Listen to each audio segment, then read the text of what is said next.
WWJD. What would Jesus do?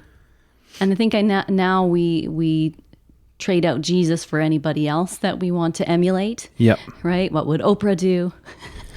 WWOD? It sounds like a WOD. disorder. Hi, everybody. I'm Matt. And I'm Jen. And you're listening to the Matt and Jen Show. Join us each week as we discuss all things worship, leadership, and life. Combined, we have over 20 years of worship leading experience. We're songwriters and recording artists, parents to 6 amazing humans, and 1 sock-eating dog. We love Jesus, and we love people. Thanks for hanging out with us.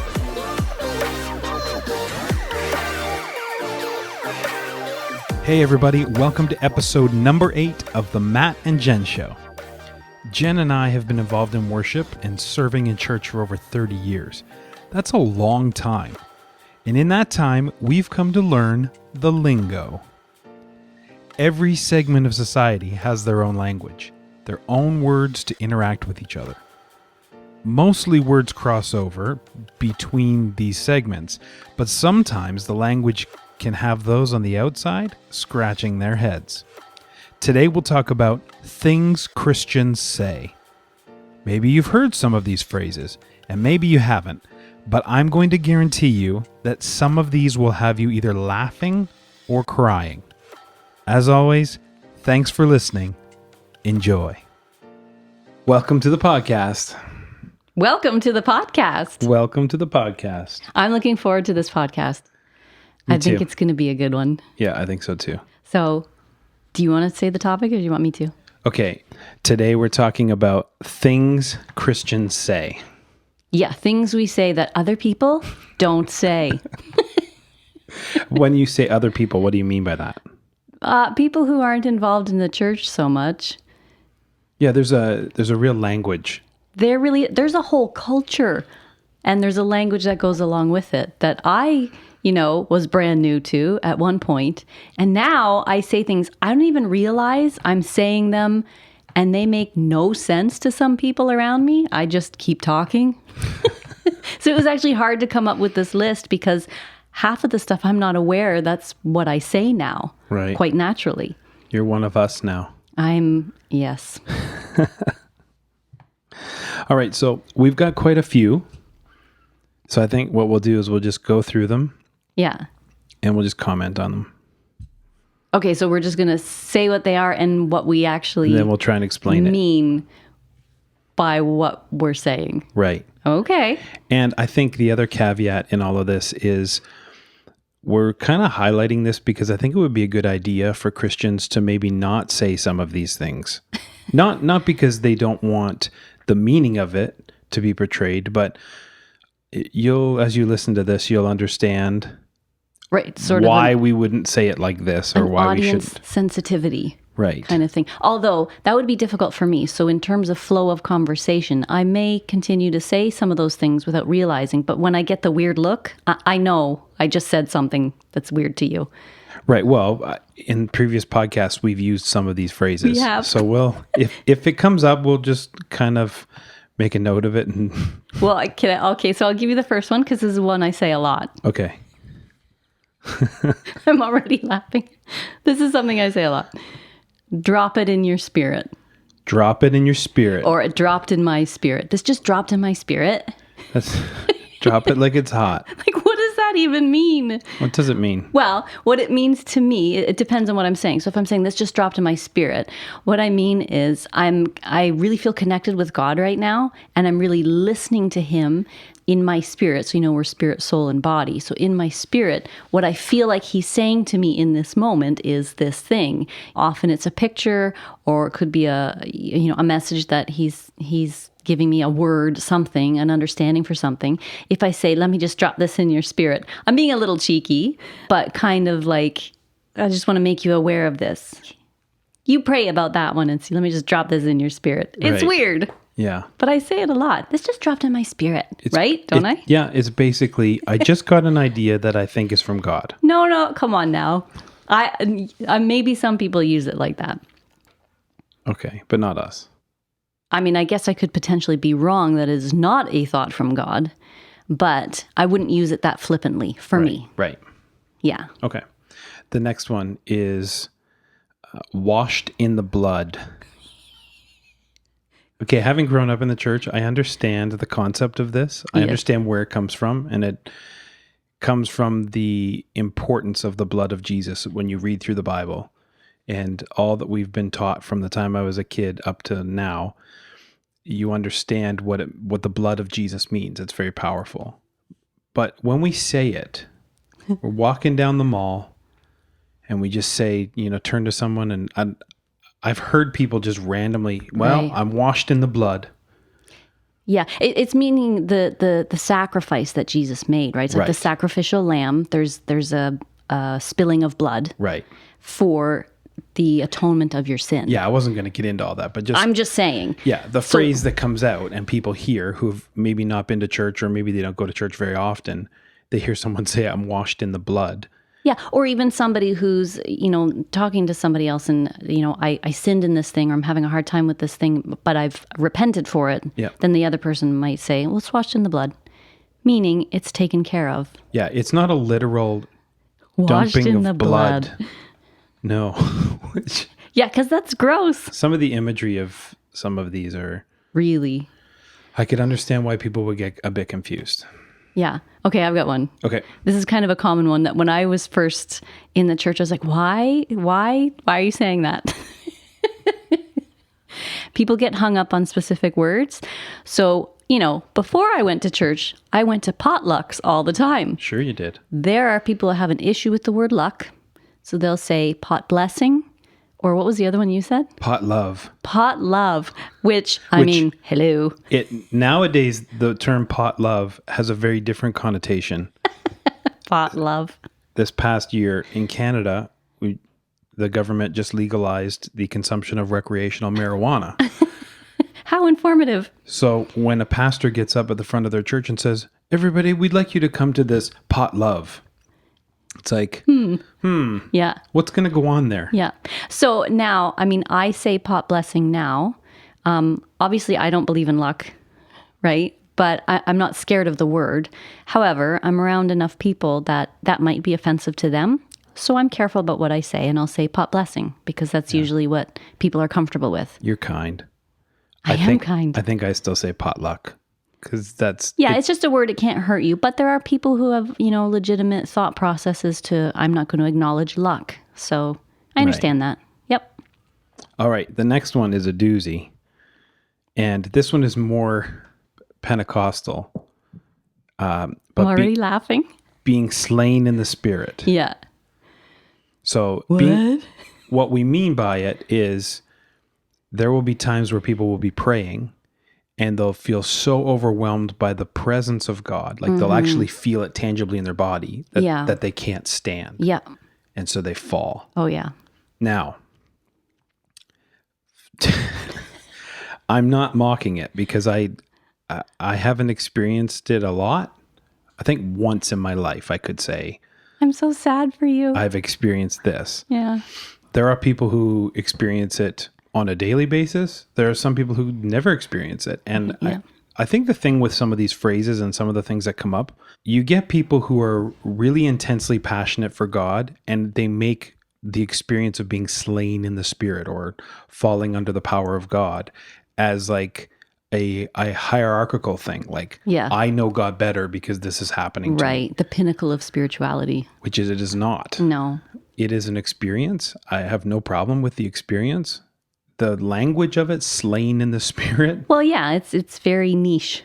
Yes. That's the word I'll use. It is very niche. I've many times been slain in the spirit. Usually if I go up because there's an altar call for something and I feel I'm supposed to receive whatever. See, even all those words. Yeah. That's not how people talk.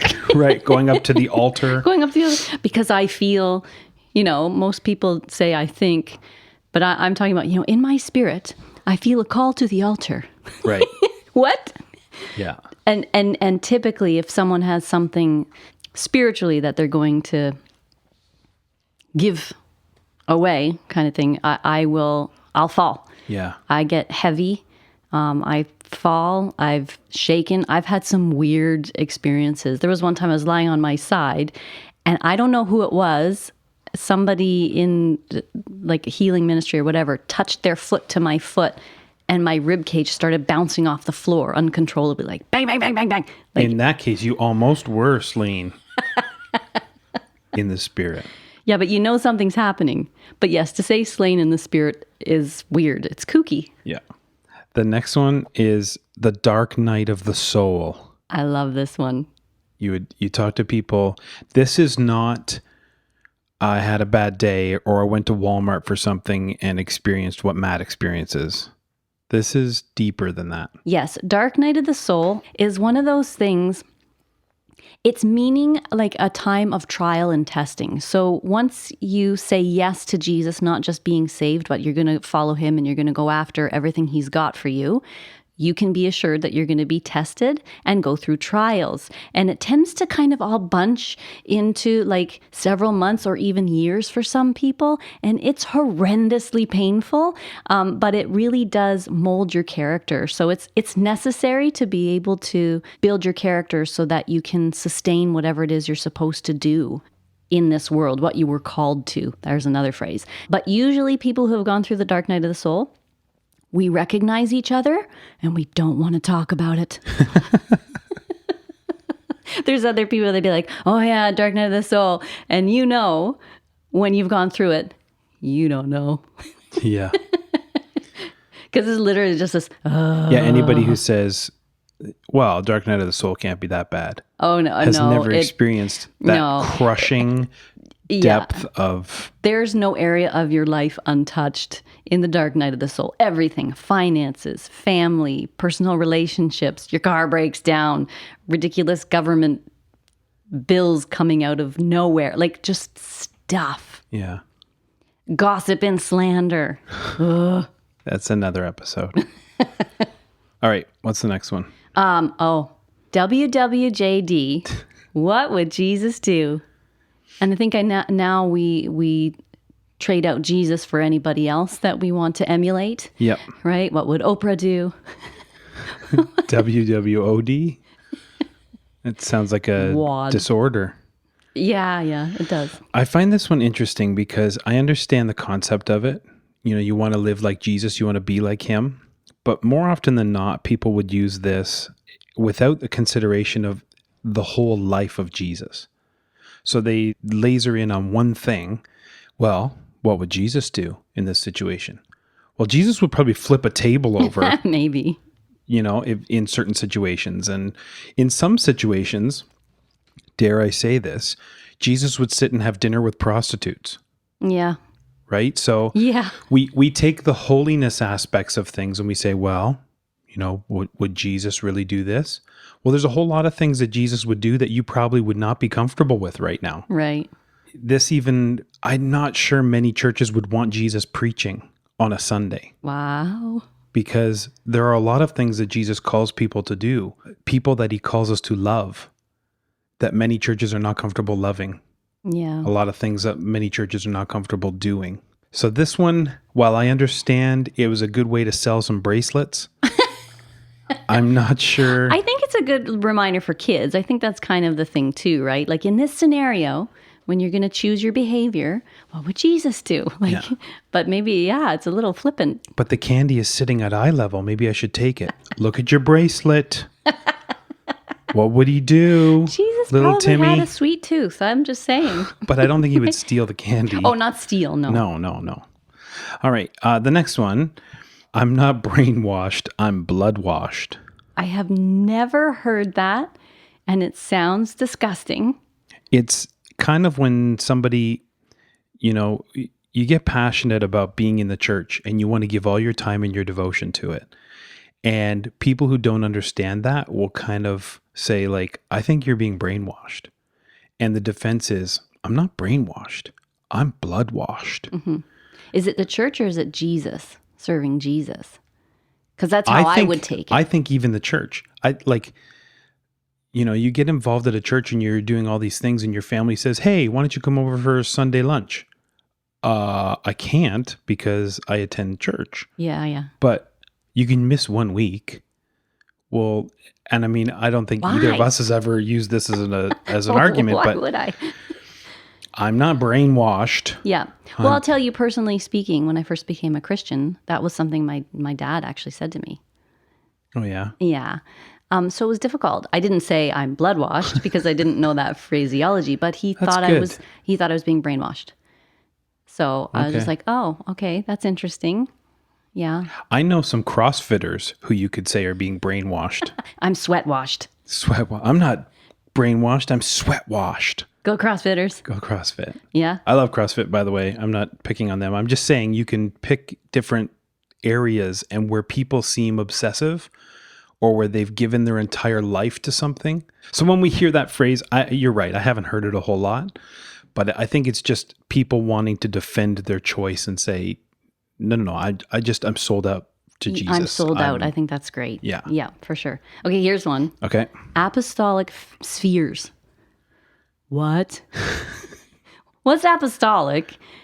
And what's it have to do with geometric shapes? Right. Apostolic spheres. Spheres? Spheres. Apostolic spheres. Yeah. I need you to take that one because I can't even describe Okay. it. Well, I think like there's common phrases like a sphere of influence, Yes. Okay. correct? Yep. So in the church, the apostolic is a title of a person who's like a builder. So they build and they assemble things, kind of like how somebody would create a company, I guess. Okay. So Sam Walton was apostolic in the sense that he built more than, like, I think the big five in the church are apostles, prophets, pastors, teachers, and evangelists. The big five what? Those are the big five categorizations of gifting. Okay. Okay. Yeah. And wrongly, people see apostolic as the biggest one. Right. I think, anyways, that's my opinion. There are people who have different functions and different gifts within the church. And so when they talk about apostolic spheres, they're talking about somebody who has the gift to build something and the sphere of influence that they have around that gift. So build and oversee it. Yes. And isn't that comparable to like a father role or a mother role when someone's an apostle? Is that personality trait attributed to an apostle that they have Yeah. like a fathering type leadership style? I think so. I think the issue with it is using some of these phrases, you can't just, well, these are our apostolic spheres. There's so much there that you have to unpack. Yeah. So when you just flippantly use it, and I'm not saying everybody flippantly uses it, but to just throw that phrase out, what in the world are you talking about? It brings up more questions than it answers. Right. But it's traditionally used in more charismatic churches. Yeah. And they'll talk about the apostolic sphere Yeah. or the 7 mountains Right. of influence. Yeah. Yeah. So I think that's that one. Cool. Okay, here's one. I don't think I've ever heard this one. An Ecclesiastes moment. Yeah. So the book of Ecclesiastes. Yeah. I think there's a Beatles song that's actually Yes. for every. To everything, turn. There is a season, turn. I love Ecclesiastes. It's a book of wisdom, right? Right. Yeah. So the idea of it is Ecclesiastes moment is kind of like the book of Ecclesiastes, the author talks about, there's no meaning in anything. I've been the richest, I've been the poorest, I've been the smartest, I've been the dumbest, and there's no meaning in any of it. What's the meaning in any of these things? And it's just kind of when you have one of those moments where it's like, what's the point? Oh, so like when your mom says, "Who needs this?" Did you say Yeah. who needs this or who wants this? Who wants this? Who wants this? That's an You Ecclesiastes kids, moment. stop laughing. You're going to be crying soon. She still says that. Yeah. I hear you laughing. Shout out to my mom. That's awesome. Mm-hmm. Okay. Next one is maybe not similar, a Job experience.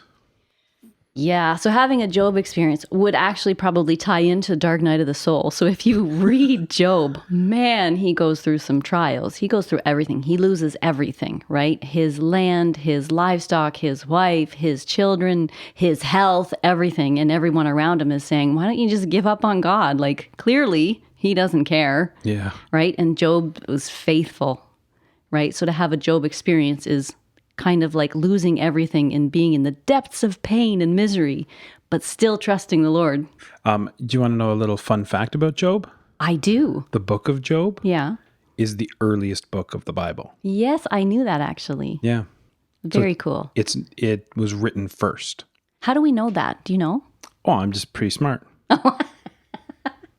Is this one of those times you just say things with such conviction that everyone believes No, it? it's true. No, I have heard that.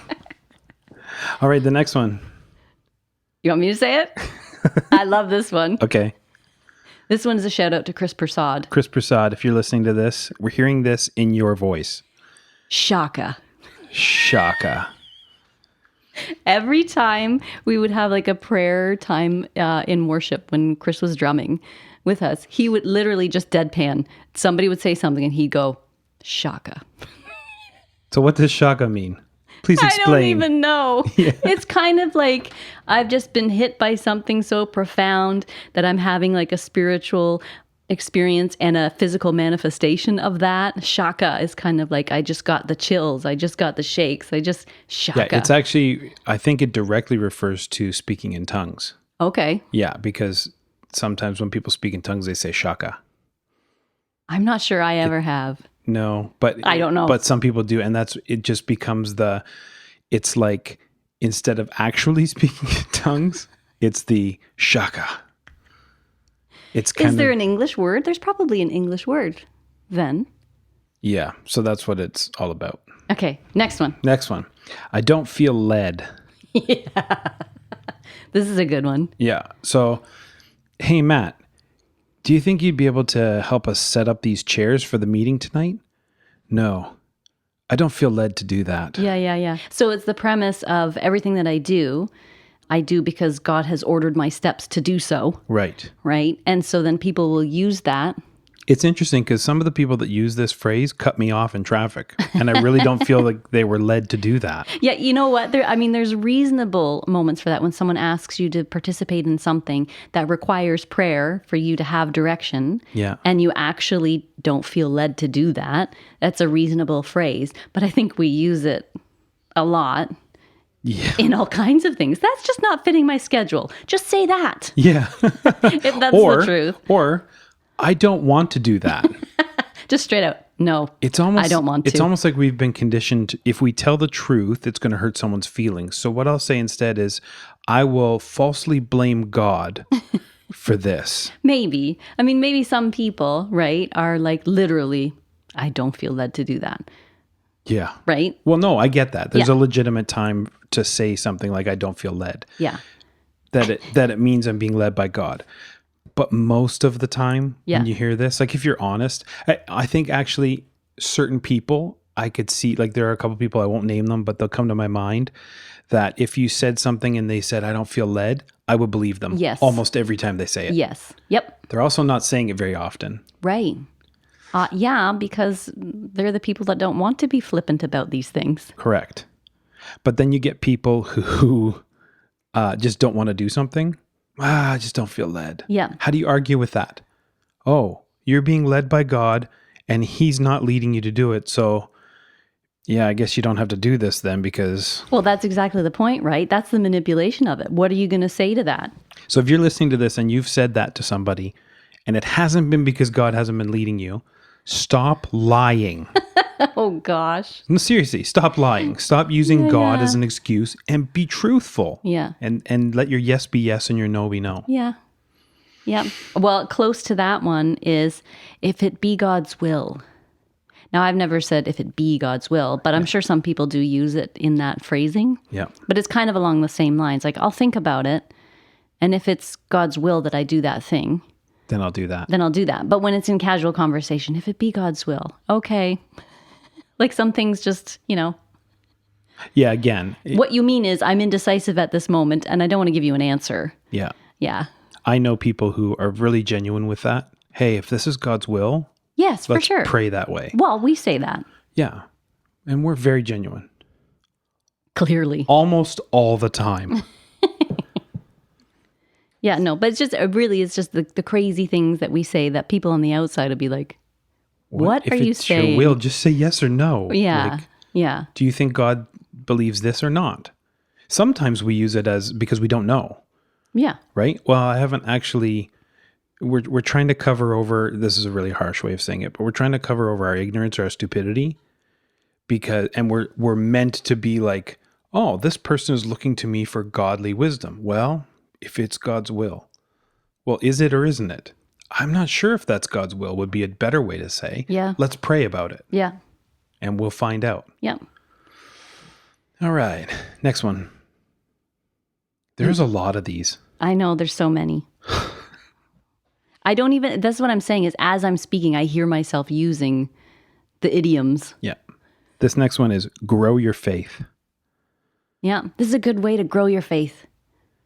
What does that mean? Wait, I don't want to empty the garbage, or I don't want to look through a dumpster to find something that you lost. Yeah, but it'll grow your faith. It's not a flower. Yeah. Or you should give all of your money to the poor because it'll grow your faith. Mm-hmm. But God's not telling me to do that. You are. Yeah. You know how you grow your faith? Spend time with God. Yeah. That's a great way. Be obedient. Do what he says. Yeah. When you really feel him saying something or hear him saying something, and you believe that he's saying something to you and says, it could be like, Matt, I want you to walk over to the door right now. Okay, do that thing. That's how you grow your faith. Yeah, well, and trusting him when you don't see why or what the outcome will be, and then it turns out in your favor, that grows your faith. Yes. Yes. Cool. Oh, here's one. That's not my spiritual gift. Yeah. This goes back to, again, the whole chair setup thing. Yes, I don't feel led. Yeah. That's not in my spiritual gifting. So there's spiritual gifts that the Bible talks about. I think it's in Galatians 5. There's a couple places. 1 Corinthians 12. And Yeah. There's different gifts, right? So you talked about like the five apostle, prophet, teacher, evangelist. What did I miss? Pastor. Oh. And then there's also the spiritual gifts of word of knowledge, understanding of tongues, speaking in tongues, wisdom, healing. Like there's all kinds of gifts, right? Yeah. So most people, when they're growing in their faith, learn about why am I here and what's my destiny and what's my packaging made up of? What are my giftings, right? And so there's you can do quizzes on that, and there's books on that, developing your spiritual gifts or defining your spiritual gifts or whatever it is. So everybody has a place, right? Everybody has different giftings that mesh really, really well when you get together, and it's just supposed to be super awesome. So when we say that's not my spiritual gift, that's what we're talking about. Like I know we did a study in developing your spiritual giftings or discovering your spiritual giftings. That's what it was. And I knew that I scored very high in teaching and encouraging, which was super cool. But there's other ones that I didn't score as highly in. I can't remember. It was sort of like the black and white thinking. I can't remember the name of that. It started with a P. Perceiving. Yeah. I wasn't as high. I scored well, but not nearly as high as teaching. So I could say it's not in my spiritual gifting to perceive well. I'm not a black and white thinker. I'm a gray area thinker, right? Which is where it comes from when you're like, that guy is brainwashed. And I'm like, well, he's goal-oriented. That's the gray way of thinking, right? So that's not my spiritual gift, but we usually use it in terms of trying to get out of something. Yeah. All right, next one. I'll be praying for you. Which a lot of times means I might think about you later on today. Yeah. You know what I did early on, because I'd heard that from people early on, some really great mentors in my life. If you say, I'll be praying for you or I'll pray for you, make sure you do. And the easiest way to do that is to pray for them on the spot. So that's what when I say, I'll pray for you, I'm praying for you. I don't use that flippantly. Yeah. But we do that, right? I'll pray for you for that. Yeah. I had a friend in college. He walked around with a little notepad. And when someone would bring something up that they need prayer for, he would pull his notepad out and write it down. Yeah. And at the end of the day, he would pray for all the things he wrote down, which I thought was great. Like if you have the discipline to do that. Yeah. Well, this is the thing is when you say what you mean and mean what you say, that grows a closeness with God too, because he Yes. knows he can trust you with what you say you're going to do. Okay, so the next one is related to it, and it's I'll pray for you with a different meaning. Okay. Talk to us about it. Oh, sure. So it's like when you're in a disagreement with somebody, and I'll say it to you too. It's like, I know I'm right, and you think you're right, but you're not. But we're at an impasse, so I'll just be like, I'll pray for you. That's what that one means. Yeah. Yeah, it's kind of a hit.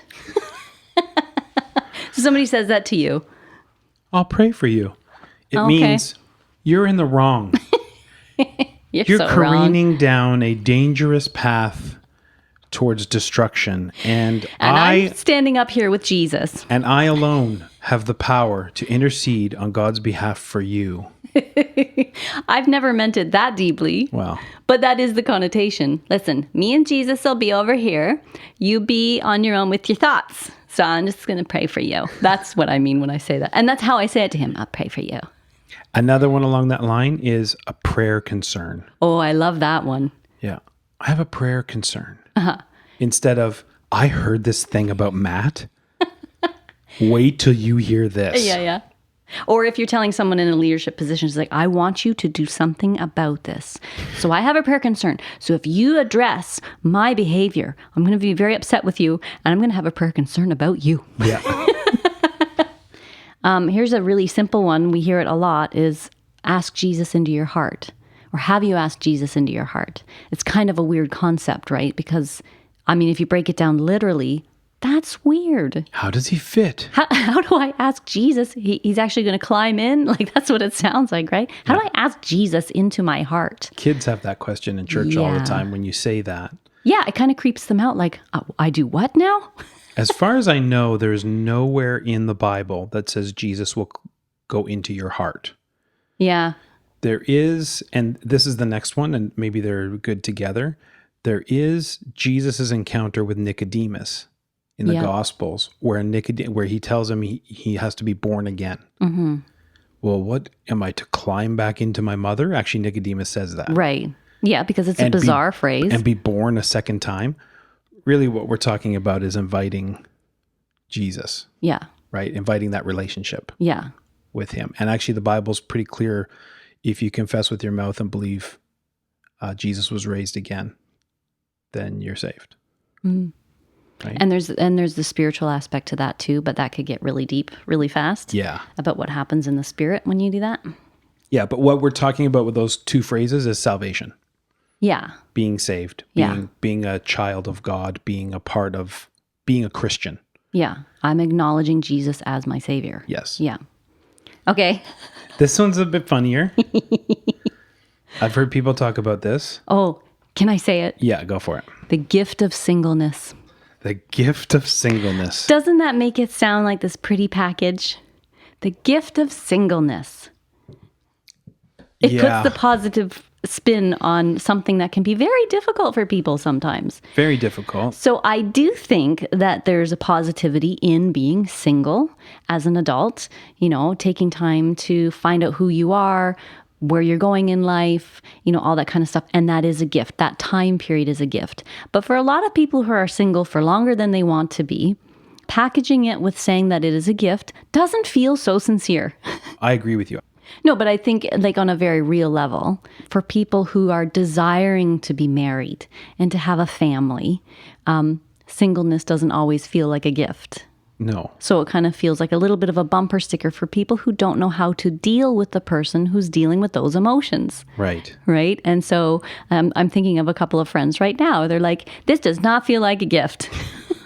It's like, no, that's fair. That's reasonable because there is blessing in that, but there's blessing in marriage too. And I think it's reasonable to have that desire to have a life companion. Yes. The next one, cover this place with your blood. Like, Another gross one. You get all the gross ones. why? What does it mean? It's very Old Testament. The idea of it is we're asking God to cover us with grace because that's what blood represents. The blood of Jesus represents grace, God's grace towards us. Okay. right? And so through salvation, through Jesus dying on the cross, he made a way for us to be able to connect with God. The whole idea of it is, and maybe we'll do an episode on this sometime, on the Greek word is perichoresis, and it literally means the dance. And so Adam and Eve, all the way through to the end of Revelation, there's this idea that God is wanting to dance with us. I love that. Yeah. And Jesus, being obedient to God, laid down his life on the cross, which enables us now, because Jesus was all God and all man. Mm-hmm. So he was the only one. He was the perfect sacrifice. He was the way for us to be able to connect with God in a very deep way. So when we say, God, cover this place with your blood, we're asking him to cover it with your grace. There's actually even an issue in that, probably, in the sense of whether that's already been done. Like sometimes we ask God to do things that have already been done. Right. God, please come now. I did. I'm with you. Right. So, I mean, question.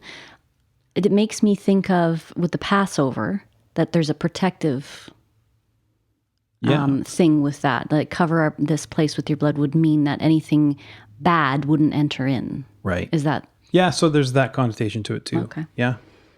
Yeah, Cool. I think the theme through all of these things is that it's not necessarily out of place to say some of these things. It's just odd to people who have never heard it before. Right. It's odd phrasing. Yeah. It's not common language. Yeah. Okay, well, here's a big one.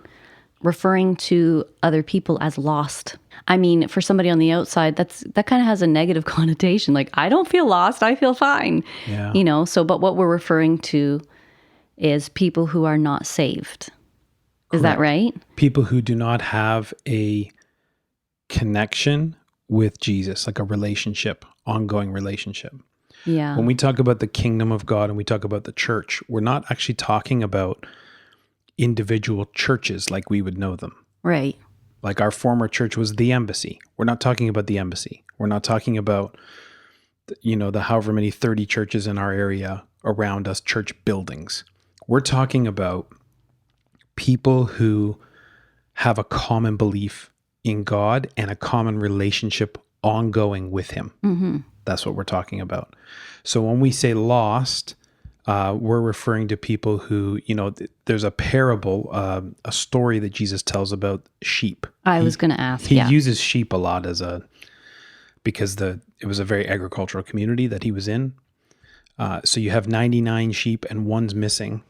So I'm going to leave the 99 to go find the one that's lost. Yeah, the one who strayed. The one who strayed, but maybe not even through any fault of its own. No. I'm going to find that one and bring it back. Yeah. That's how much I value. Right. And so the point of it from our perspective is a compassionate one. Yes. Where it's like we can see that someone needs the grace of Jesus, needs the love of God. So when we say we want to reach the lost, we're not thinking of it as, let's deal with these bad people and bring them into our society.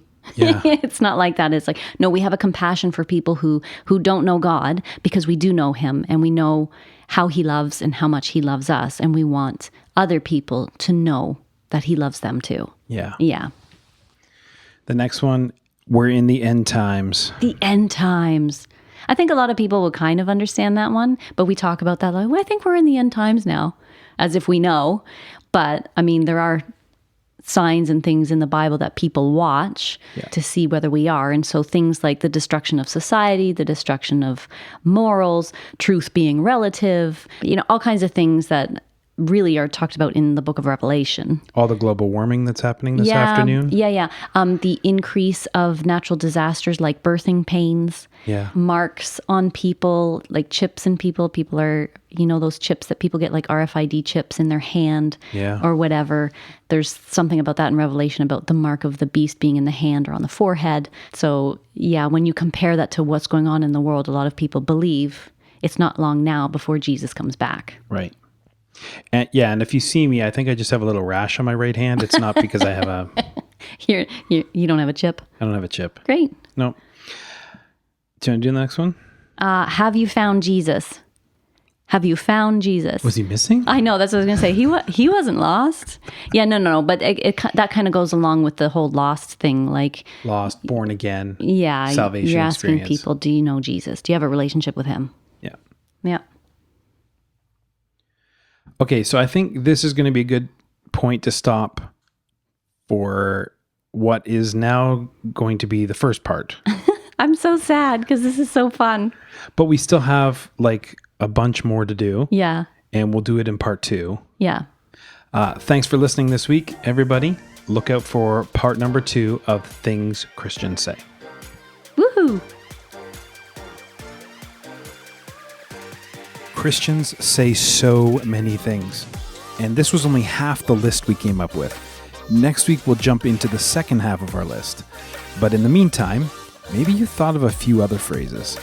Maybe you have something that we could help explain. Whatever it is, we'd love to hear from you. Drop us a line by going to mattandjen.ca/podcast and leaving us a note, or by visiting us on Facebook at facebook.com/mattandjenmusic or on Instagram at mattandjenmusic. Thanks again for listening, everyone. We'll be back next Monday morning with part 2 of Things Christians Say. Have a fantastic week.